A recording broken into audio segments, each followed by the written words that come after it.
मित्रांनो नमस्कार. जून महिना सुरू झाला की गडचिरोली जिल्ह्यातील जंगल परिसर जांभळाच्या गोड सुगंधाने दरवळून जातो.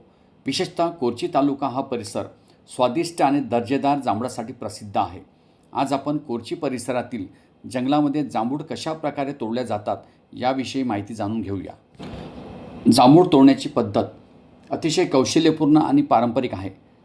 सर्वप्रथम झाडाखाली मोठे कापड, जाळी किंवा साड्या जोडून महिला त्या पकडतात आणि त्यानंतर एक अनुभवी व्यक्ती जांभळाच्या उंच झाडावर चढतो आणि झाडाच्या फांद्या हलवतो.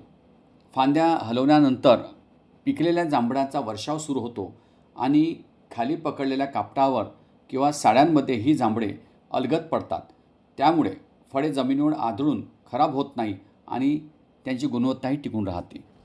त्यानंतर जांभूळ काळजीपूर्वक गोळा करून कॅरेट किंवा टोपल्यांमध्ये भरली जातात. सकाळपासून सुरू होणारे हे काम दिवसभर चालते. जंगलातील ताजी, रसाळ आणि गोड जांभुळे बाजारात मोठ्या प्रमाणावर मागणी असलेली फळे आहेत. कोरची परिसरातील जांभळांना केवळ गडचिरोली जिल्ह्यातच नव्हे तर नागपूर, चंद्रपूर आणि इतर शहरांमधूनही व्यापारी खरेदीसाठी येतात. स्थानिक आदिवासी बांधव आणि शेतकरी या जांभूळ विक्रीतून चांगले उत्पन्न मिळवतात.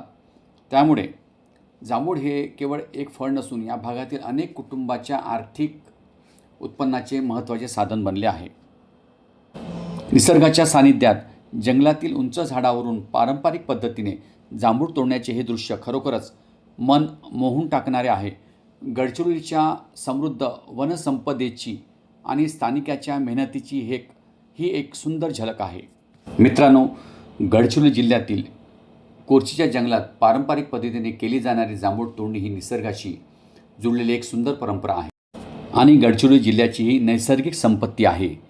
मित्रांनो, आपल्याला संधी मिळाल्यास कोरची परिसराला भेट द्या आणि येथील प्रसिद्ध जांभळाचा आस्वाद घ्या. धन्यवाद.